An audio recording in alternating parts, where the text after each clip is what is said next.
Voy a presentar a continuación a nuestro próximo panelista. La verdad que esta tarde tenemos un panel realmente de lujo en el sector eléctrico. Nuestro próximo panelista es don Gamal Serhan. Él es gerente general de Ende Andina.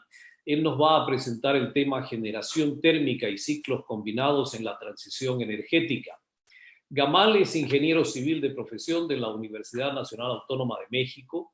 Tiene un posgrado en finanzas corporativas en el Instituto Tecnológico Autónomo de México, además de otros estudios superiores en diferentes universidades extranjeras y nacionales. Voy a dejarlos ahora con don Gamal Serhan, que es el gerente general de Ende Andina, que ha trabajado además mucho tiempo en empresas constructoras mexicanas y bolivianas, ha ocupado importantes cargos ejecutivos, ha sido docente en varias universidades extranjeras y en la administración pública pues ha estado como director administrativo y financiero, como oficial mayor de desarrollo económico en la alcaldía de Cochabamba, ha sido constituyente, ha trabajado en CEMAPA y es gerente general de Ende, ha sido gerente general de Ende Transmisión Argentina y actualmente pues a la cabeza de Ende Andina. Le doy la bienvenida a don Gamal Serhan. Si está ya con nosotros, adelante, por favor. Gracias, Miguel. Muy buenas tardes. Un saludo cordial a cada uno de los participantes y a la gente que nos está siguiendo a través de las redes sociales. Creo que sin duda la pandemia trae también sus cosas positivas y una es que podamos estar en contacto a través de las redes sociales con mucha más gente. A ver, yo les voy a hablar un poco desde la percepción de Ende Andina, cómo vemos el presente y cómo vemos el futuro. Voy a hacer una pequeña presentación que voy a hacerlo lo más rápido posible. Entonces, bueno, les decía, vamos a hablar un poco de cómo vemos el tema de energía desde la visión de Ende Andina, el presente y el futuro.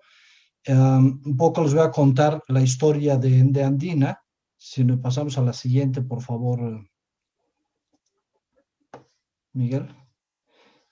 Ende Andina tiene 3 plantas, una es en el sur, otras en Guarnes y otras en Entre Ríos. En el año 2014 se compraron 4 turbinas SGT 700 en Entre Ríos. En el 2015 5 turbinas SGT 800 en Guarnes. En el año 2014 también 4 turbinas SGT 800 en el sur que funcionaban a ciclo abierto.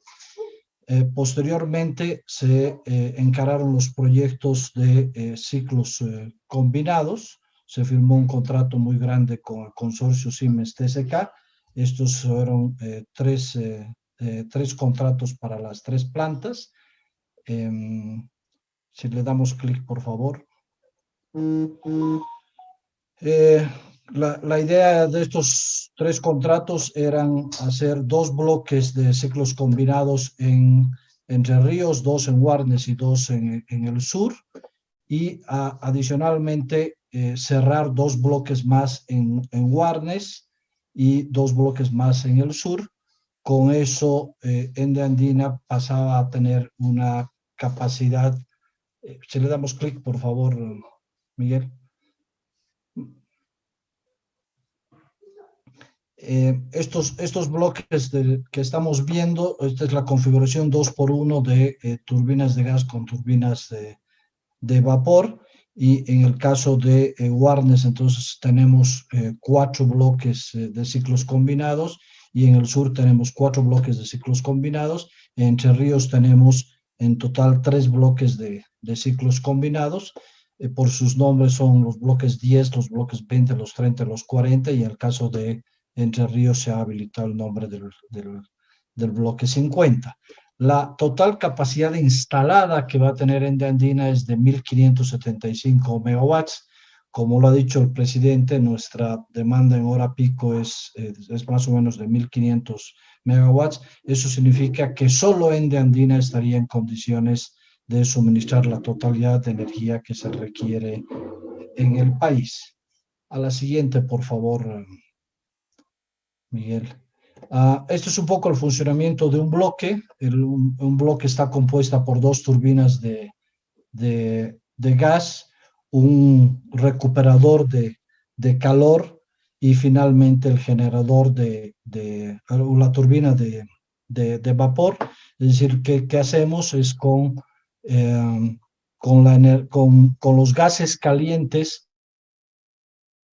servir agua desmineralizada y esa se inyecta a la turbina de vapor y con eso generamos energía adicional que es convertida en energía mecánica rotativa y que, bueno, finalmente nos permite generar más eficientemente. He hecho un poco, esta tabla quería mostrarla porque es un poco el funcionamiento de un ciclo abierto, pues es decir, una turbina de gas normal y un ciclo combinado. Esto es en el mes de septiembre del 2020, hace menos de un mes atrás. Si se dan cuenta, aquí hay dos temas que vale la pena resaltar. Uno es el heat rate, que se utiliza un poco para determinar la eficiencia de las turbinas, y la tasa de consumo de combustible. En términos del heat rate, si se dan cuenta, una turbina de ciclo abierto consume 10.836 BTUs por kilowatt hora generado. En cambio, una de ciclo combinado solamente consume cerca a 7.000 BTUs por kilowatt hora. Lo mismo si nos vamos a la tasa de consumo de combustible. Ustedes pueden ver aquí los pies cúbicos de gas que se consumen por kilowatt hora en un ciclo abierto. Estamos hablando de 11 y en el caso del ciclo combinado de 7. Y aquí tienen otros datos, 6.59 contra también 11.08. Este es un poco el comportamiento. ¿Qué significa esto en resumen? Significa que un ciclo combinado consume un 36% menos de combustible. ¿Esto qué significa en términos de país? Significa en términos de país que en vez de estar consumiendo mayor cantidad de gas, podríamos tener este gas disponible para la exportación. Y aquí vale la pena resaltar que el gas que se usa, el precio del gas que usamos para la generación de energía eléctrica está subvencionado porque es a 1.3 dólares por millar de pies cúbicos, cuando la exportación es en promedio entre 5 y 6 dólares por millar de pies cúbicos. La siguiente, por favor. Ahora, aquí hemos visto en términos de lo que era consumo de combustible, aquí lo estamos viendo en términos de generación de energía. Es decir, con la misma cantidad de combustible, yo genero a ciclo abierto 87 megas y con esa misma cantidad de combustible yo genero 130 megawatts. Es decir, genero 47% más de energía con un ciclo combinado que con un ciclo abierto. Entonces, esta es la razón por la cual se ha migrado, digamos, a un sistema de ciclos combinados. Estos son datos de Siemens, que por si acaso he pedido autorización de su uso, pero hemos hecho junto con la gente de Siemens un análisis de lo que significan los ciclos combinados. Y los ciclos combinados significan una reducción más o menos de 1.3 millones de toneladas de CO2 al año en reducción de emisiones de gas invernadero. Ese es su nivel de contribución, pero adicionalmente significa un ahorro por el tema del consumo del gas de 2 millones de dólares por semana. Entonces, ese es el nivel de eficiencia y el impacto que tiene los ciclos combinados sobre termos de ciclos abiertos. La siguiente, por favor. ¿Cuál es el futuro de las termoeléctricas? Hablaba Miguel y anunciaba que mañana va a estar un ingeniero de Siemens hablando del tema del hidrógeno. Pues bueno, tenemos que migrar. Es decir, todas las turbinas que hoy tenemos a gas tienen que convertirse en un periodo máximo de 10 años, tienen que convertirse a hidrógeno para entrar en algo que se denomina, es una corriente mundial que se denomina la economía circular. ¿Cuál es la ventaja del hidrógeno? Primero, que no produce contaminación ambiental, cero emisiones de gases, no hay desechos químicos y obviamente no hay ruido.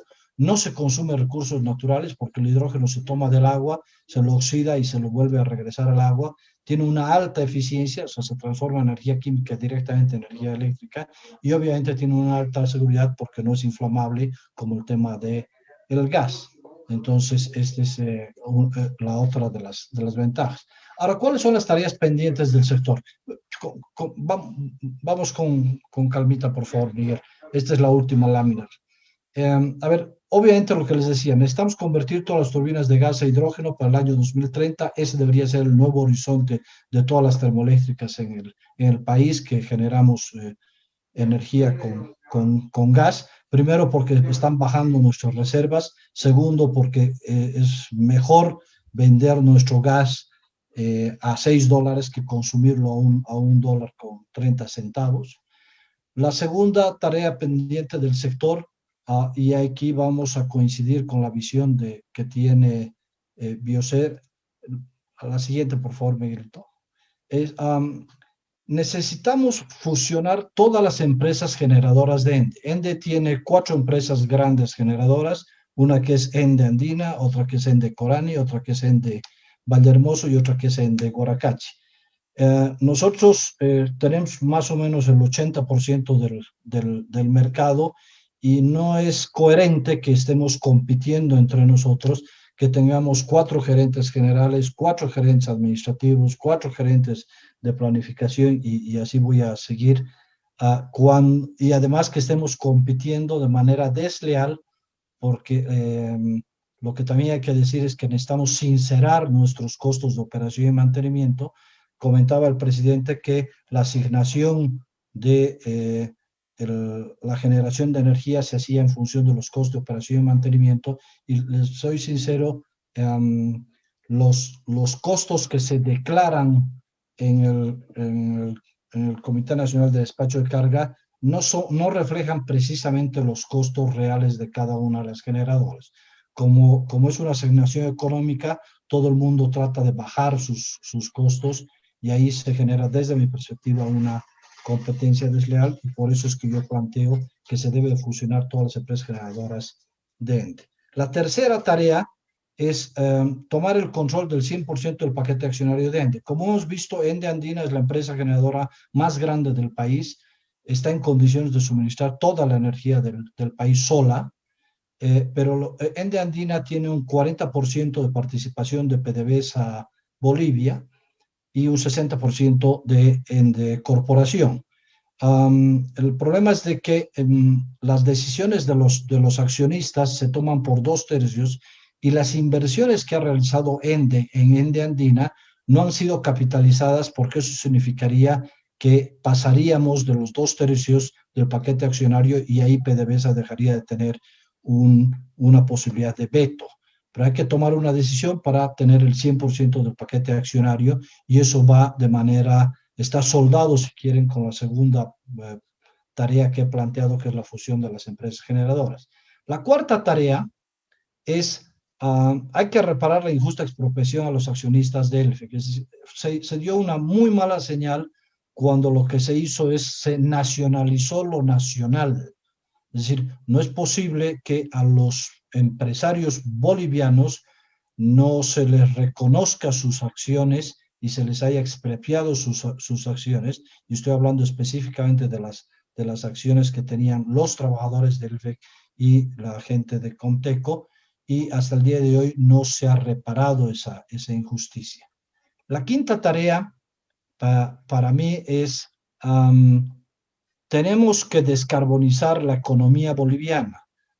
Como ustedes saben, tenemos que importar todo el tiempo diésel y gasolina, y subvencionamos el diésel y la gasolina, cuando tenemos excedente de energía eléctrica, y lo que deberíamos de hacer es que todo el transporte público, cuando menos, debería ser eléctrico. Y para eso creo que ENDE tiene la capacidad para crear ENDE Transporte Eléctrico en sociedad o de manera individual con los gobiernos municipales de las grandes ciudades, como es El Alto, La Paz, Santa Cruz y Cochabamba. Y para que tenga un dato de referencia, el tren metropolitano que se está construyendo en Cochabamba ha costado o está costando $450 millones. Con esos $450 millones, al precio de lo que ha comprado Santiago o Medellín en Colombia, podríamos haber comprado 2.500 buses eléctricos. 2.500 buses eléctricos. Quiero que sepan que Santiago, que es la ciudad que más ha invertido en buses eléctricos, solamente ha comprado 400 buses eléctricos. Entonces, se imaginan la cantidad de buses eléctricos que podríamos tener en Bolivia. Entonces, creo que hay que apuntar seriamente a el transporte eléctrico. La sexta tarea es que necesitamos sustituir todo el alumbrado público por luminarias LED, no solo por el impacto ecológico que eso representa, sino por el ahorro, el consumo de energía que podría representar, pero además porque mejoraríamos la sensación de seguridad en todas las ciudades. La séptima tarea es la emisión de bonos verdes para sustituir los créditos de ENDE con el Banco Central. ENDE, justamente para financiar proyectos como Ibirizu, como Miguillas o como los proyectos de ciclos combinados de ENDE Andina, se ha endeudado con el Banco Central y nosotros creemos que lo que hay que hacer es hay que devolver esos recursos al Banco Central de Bolivia y hay que sustituirlos con la emisión de bonos verdes. Además, que se puede utilizar la emisión de bonos verdes justamente para financiar estas tareas que hemos venido mencionando. La octava tarea es crear ENDE transmisión de datos. El mundo ha crecido en el manejo de datos de manera impresionante. El negocio del mundo ahora es el manejo de datos. Y ENDE Transmisión tiene una red propia de fibra óptica tendida a lo largo y ancho del país, junto con TSA, que es la otra empresa de transmisión que tenemos en el país. Y creo que hoy por hoy muchas empresas de transmisión de energía en el mundo han comenzado a migrar a sus empresas, pero en este caso yo lo que sugiero y lo que propongo es la creación de una empresa que se dedique exclusivamente a la transmisión de datos y que entre en el negocio de la telecomunicación. La novena tarea pendiente, que ya lo ha mencionado el presidente y también lo ha comentado Boris, es no sé si la exportación, porque a ningún país le gusta ser dependiente de otro país por un tema de seguridad nacional, pero el concepto que nosotros necesitamos manejar es el tema de integración energética. ¿Cuáles son las oportunidades que tenemos al norte de la Argentina? La oportunidad es que Tartagal es la cola de su línea de energía en el norte argentino y tienen muy mala calidad. Y ahí está cerquita San Juancito, que también podría ser una gran oportunidad de energía para nosotros. Y en el tema del Brasil, todo el oeste del Brasil requiere de nuestra energía porque le conviene más traer nuestra energía que llevar energía desde el centro del Brasil. Y finalmente, la última es obviamente la modificación imperiosa de la ley 1634, de 604 de electricidad, porque primero, no solo porque está obsoleta, sino porque necesitamos un nuevo marco regulatorio que atienda este tipo de preocupaciones que tenemos. Y para cerrar, la última propuesta que tenemos es que todas estas cosas van a ser posibles. El Estado ya no tiene la plata que tenía antes, la billetera que tenía antes, y hoy tienen que ser las inversiones mucho más eficientes, y para eso necesitamos abrir la participación privada a través de las APPs, de las asociaciones público-privadas. Eso es todo, mi querido Miguel. Muchísimas gracias. Bien, gracias, Gamal. Vamos a leer algunas de las preguntas que han surgido. Dice, si existe un ahorro de $2 millones por semana para cada bloque, tendríamos un ahorro total anual de $420 millones, 42 semanas y 5 bloques de ciclo combinado. Es decir, que los actuales excedentes de generación permiten un ahorro de $420 millones anuales. ¿Puede ampliar y o aclarar este punto, por favor? Quiero decir que la presentación ha sido bastante amplia y bastante clara y muy puntual, y creo que el tema de la economía de los ciclos combinados es bastante interesante. Adelante, por favor, Gamal. Gracias. A ver, la valoración que hemos hecho es qué pasaría si es que nosotros desplazamos a las otras generadoras y solamente Ende Andina se encargaría de la provisión de energía en el país. Entonces, de ahí sale estos $2 millones, no es por bloque, es $2 millones si nosotros suministramos la energía al país, y eso significa un ahorro de, digamos, $2 millones por 52 semanas, estamos hablando de $104 millones de ahorro para el país. Pregunta Guido Prudencio. En caso hipotético de migrar a hidrógeno en Bolivia para el 2030, la producción del hidrógeno vía electrólisis del agua requiere demasiada energía para generarlo. ¿O existe otra ruta tecnológica para separar el hidrógeno del agua? Yo creo que esa respuesta la vamos a tener mañana con la gente de Siemens, que nos va a plantear la tecnología. En todo caso, lo que yo estoy planteando es cuál es el futuro, cuál es el norte al cual tenemos que apuntar, no solo porque es una energía limpia, sino porque liberaríamos el tema del uso del gas, que puede ser exportado, y obviamente, aparte, yo soy una persona que apuesta por la economía circular, y el uso del hidrógeno nos garantiza no tener que usar recursos naturales no renovables. Sí, mañana tendremos muchas respuestas. Todos aprenderemos un poco de la economía circular planteada ya en otras realidades como Europa, donde bueno, pasa primero por el ciclo combinado, luego por el hidrógeno y empezamos a generar utilidad. Dice para el ingeniero Serhan, fusionar filiales implicaría fusionar los altos niveles de endeudamiento de Ende Andina. Ende Andina no tiene ninguna deuda. Entonces, en todo caso, quien tiene la deuda es nuestra matriz, que es Ende Corporación. Y de todas maneras, Ende Corporación tiene deudas por las inversiones que ha hecho en Ende Andina, por las inversiones que ha hecho en Ende Corani, por las inversiones que ha hecho en Ende Vallehermoso y por las inversiones que ha hecho en Ende Guaracachi. Entonces, lo que sería es fusionar todas esas deudas de nuestra matriz, sí, y obviamente generaría más bien un manejo financiero mucho más eficiente. La sinergia financiera. Así es. ¿Ende Transmisión de Datos competirá con Entel o es otra la propuesta? La idea es que sí compitamos con Entel. ¿Por qué no? Es decir, y en todo caso, quien va a ganar va a ser el público nacional, porque va a tener no solo una alternativa, sino va a tener dos alternativas. Y solo como aclaración, para que sepan, Entel usa parte de la fibra óptica que tiene Ende Transmisión.